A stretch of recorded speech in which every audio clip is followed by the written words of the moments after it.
Hey guys, my name is Ashley and I'm 29 years old.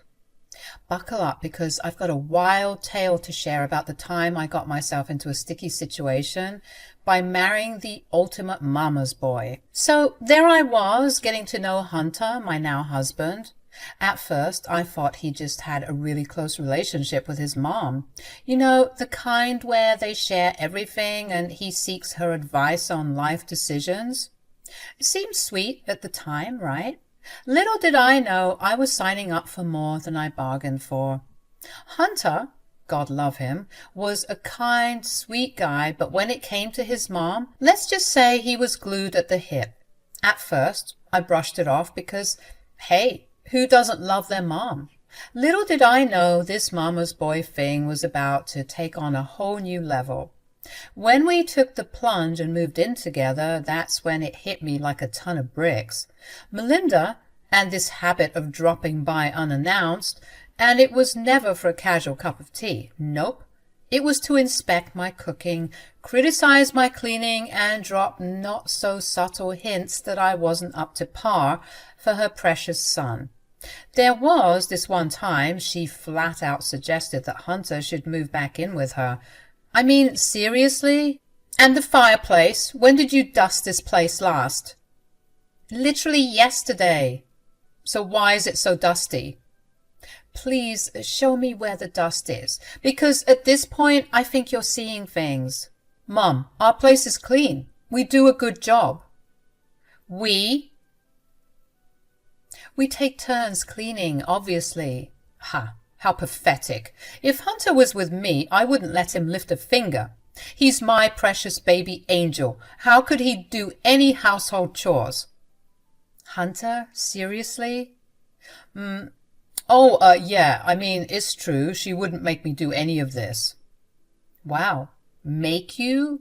I know your mom is always kissing your ass, but doing housework is always a team effort. Ugh.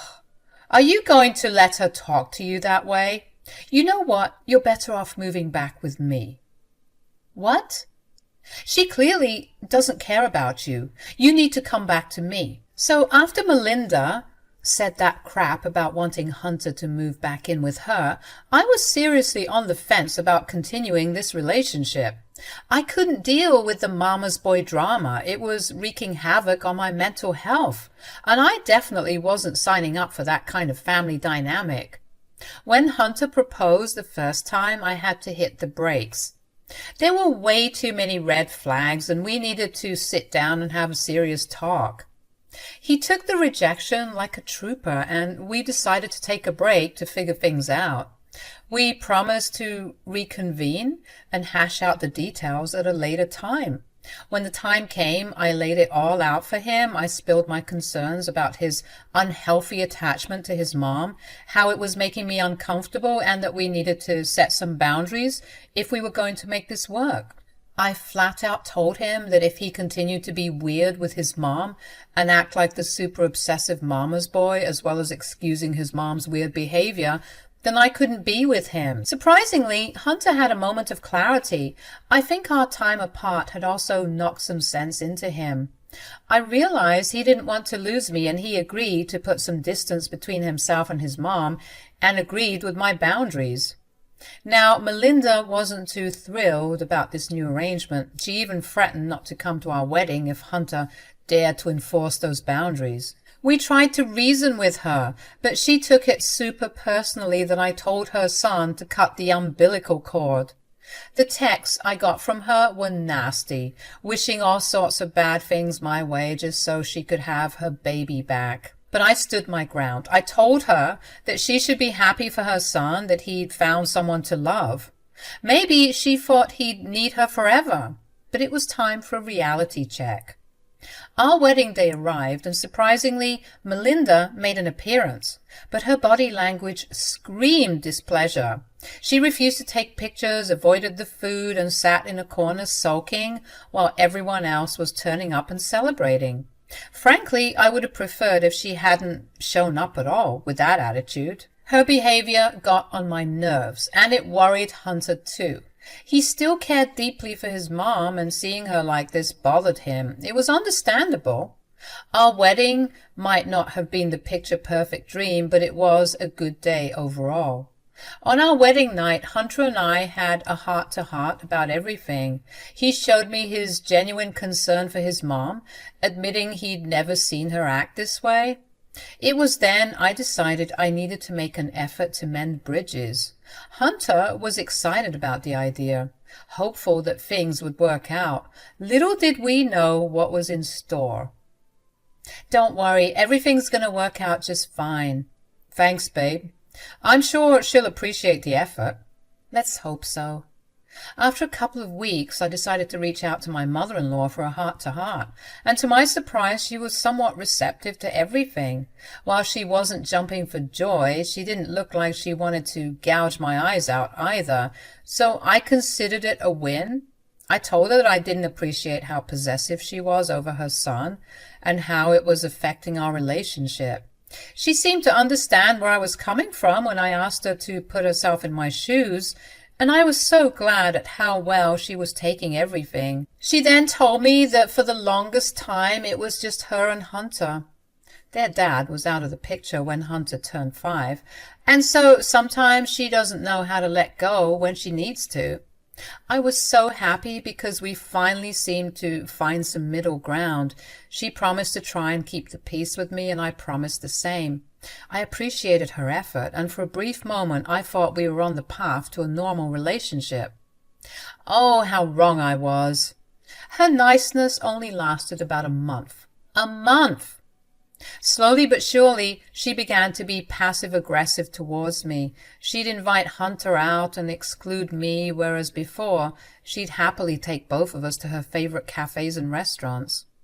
It was starting to grate on my nerves, so I decided to talk to Hunter about it. "Hunter, I've had it up to here with your mom." "I know. She said that she'd do better, but these things take time."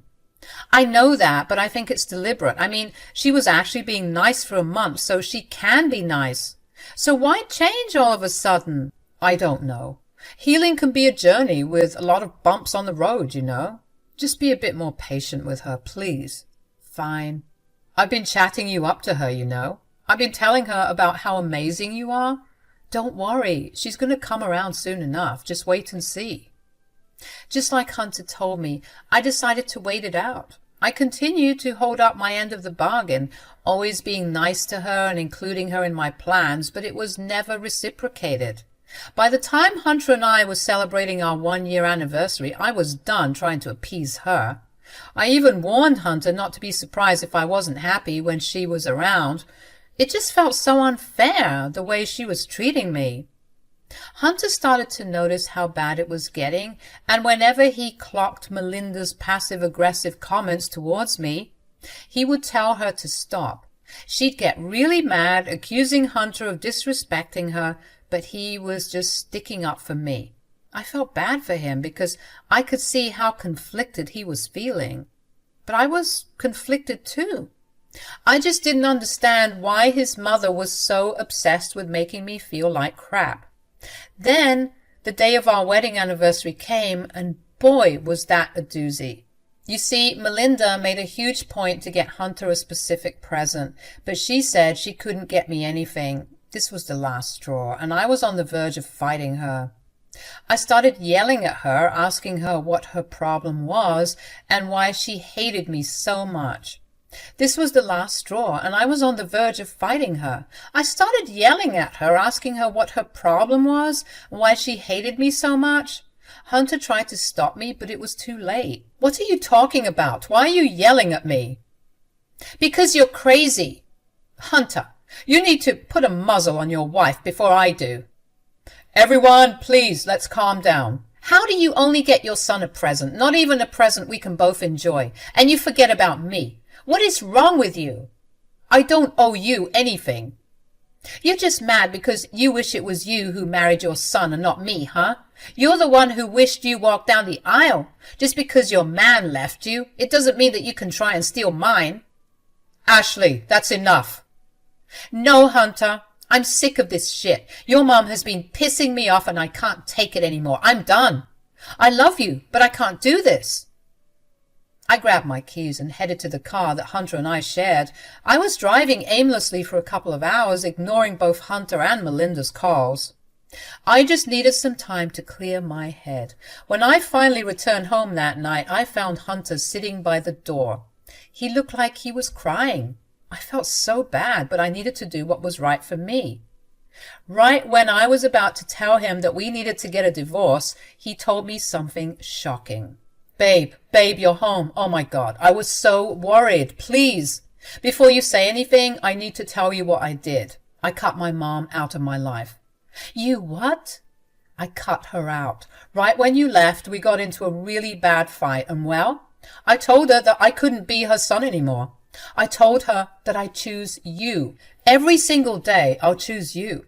From here on out, she's not going to disrespect you. I swear it on everything. As long as I'm breathing, I'll make sure to protect you from her. I'm so sorry for how much she's hurt you, and I'm sorry for not being a better husband. I want to make things right between us. Please say you'll forgive me. I didn't even know what to say. I was speechless. He started breaking down again, and my heart was melting all over again. Baby, I love you. Thank you so much. I really appreciate all of this. Babe, I swear, she will never bother us again. Please don't let us go. After Hunter's beautiful apology, I decided to stay. I mean, who wouldn't? He seemed to be very serious. I had never met someone willing to cut off their family for me, and I wasn't about to turn this type of love down. It was complete radio silence from Melinda's end, though. Unsurprisingly, she hadn't called or texted or even apologized. She had left the home hours ago, and when I checked, it seemed like she had blocked me, while she was still texting Hunter and begging for his forgiveness. Hunter said he wanted to block her, but I told him not to. For some reason at that moment I was feeling a bit bad for her. She had already lost her son, and I didn't want her to lose complete contact with him. So I told him not to block her. But I wish I told him to, because maybe I wouldn't have ended up in this mess. You see, a month had gone by, and that was the most peaceful month of our marriage. Without Melinda bothering us, Hunter and I were happier than ever. Then all of a sudden I got a call from Melinda. Hunter and I were together in the kitchen when we saw my phone ring.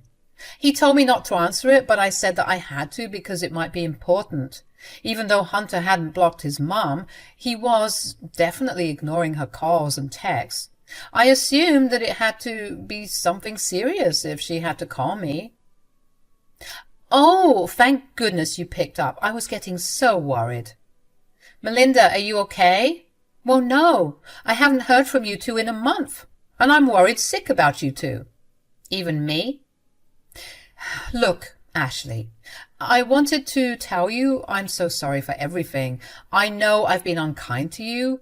I didn't just call you to check in. I wanted to tell you. I got you a present. Really? Yes.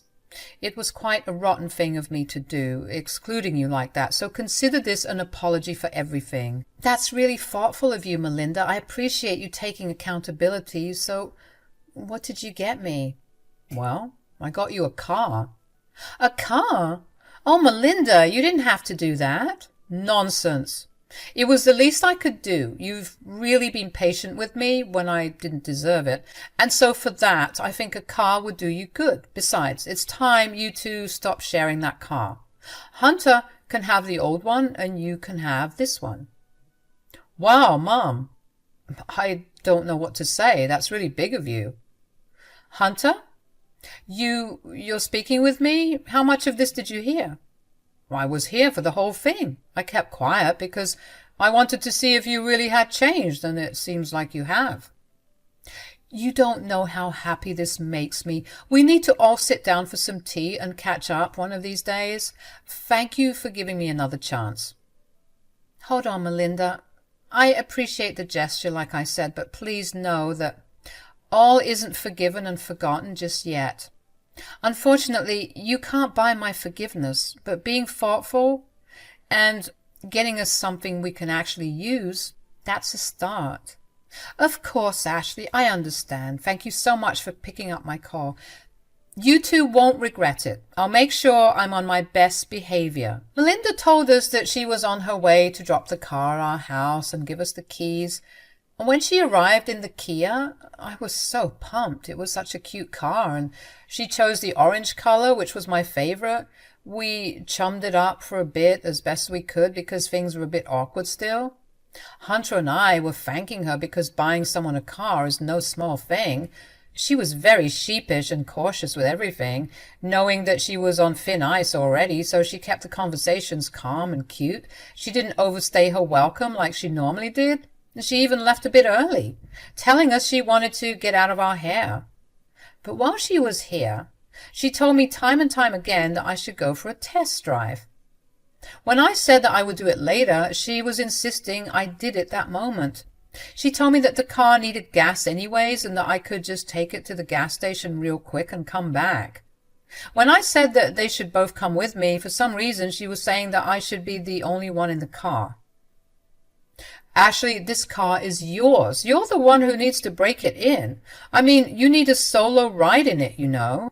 Oh, a solo ride sounds fun, but why don't we all go? We can all get some snacks at the gas station and come back here for... No, no, dear, don't worry about all that. You need to go, alone. Why does she need to go alone, Ma? It's already late. Why don't we do this tomorrow? Oh, come on.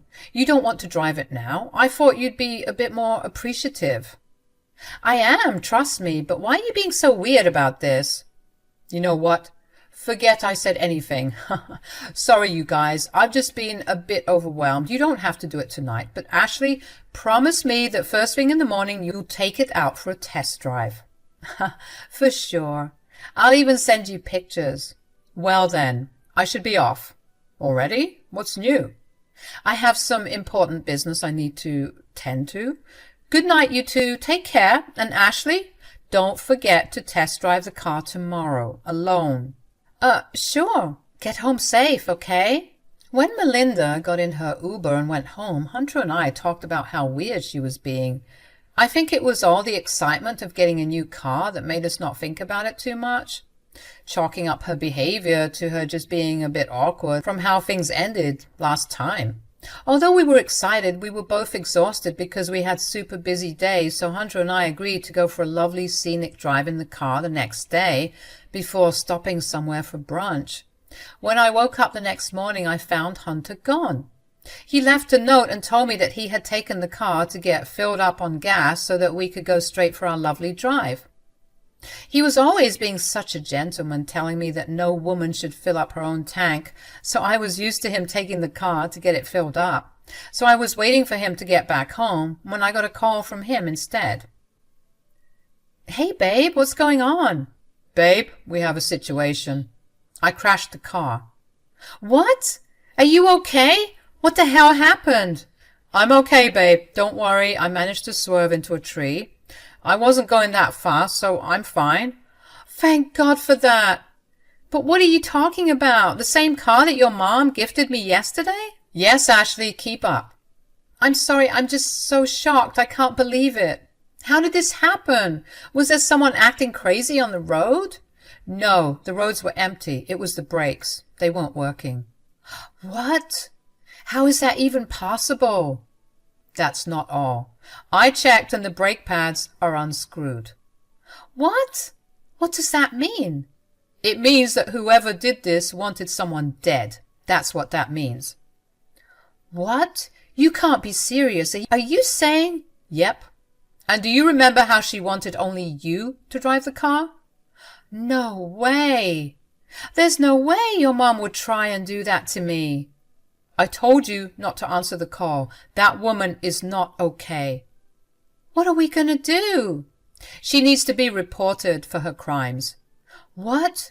You can't be serious. Ashley, she tried to kill you. Do you not see how serious this is? I hate that you're right. I'm just in so much shock right now. Let's get started. On what? On taking her down.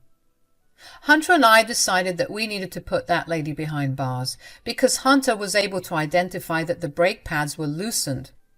We had a strong case against her, as well as all of the house camera footage of her yelling at me and treating me like crap in our home. I even took screenshots of some of our conversations so that the police could have enough evidence to arrest her. While Hunter was calling the police so that they could arrive at the scene, I was collecting as much evidence as I could. When I was done, I got in the other car and met him at the location he sent me. When I got there, I found Hunter and the police at the scene, and I told them my side of the story as well. The police told us that with all the evidence we had, as well as clearly seeing that the brakes had been tampered with, they had enough to arrest her. Hunter and I were so pissed, especially Hunter. I mean, that was his mom, and one wrong move and he could have died. We decided to drive to Melinda's house so that we could lead the police to her as well as witness her being taken down. Hunter was so pissed. He was muttering things under his breath the whole ride there. I decided to drive because I could tell he was really shaken up. I wanted blood. That woman was going to pay. When we arrived at Melinda's, she came outside because she could hear the police sirens. She asked what was going on, and both Hunter and I got out of the car. When she saw our faces, she immediately began to panic and tried to run for it. But she was too slow, and Hunter had caught up to her, and he had to hold his mother to prevent her from running. The police were arresting her and were reading her rights when she was sobbing. "How could you two do this to me?" "We should be the ones asking you that. What the hell is wrong with you?" "You thought we wouldn't find out?" "Hunter, please." "You're a horrible human being and you deserve nothing. You could have killed us." "Wait, I can explain." "Save it for the judge. We're going to sue you for everything you own and then send you to jail for attempted murder." "What? You can't do this to me. It was a mistake. I didn't mean to do it." "Like I said, save it for the judge." "Hunter, please, you're not going to send your own mother to jail, are you?" "I knew I should have never let you back into our lives. You're a sick woman. But don't worry, you'll fit right in with where you're heading." I couldn't believe that my mother-in-law was really willing to kill me, all because I told her to stop acting weird with her son. She seriously needed some help. I'm currently in the process of getting my money from the lawsuit, and she's set to stand trial in July, so we'll see what happens from there. She hasn't been granted bail, so every night she has to sleep on the cold, dark cell floor like the criminal she truly is. Serves her right.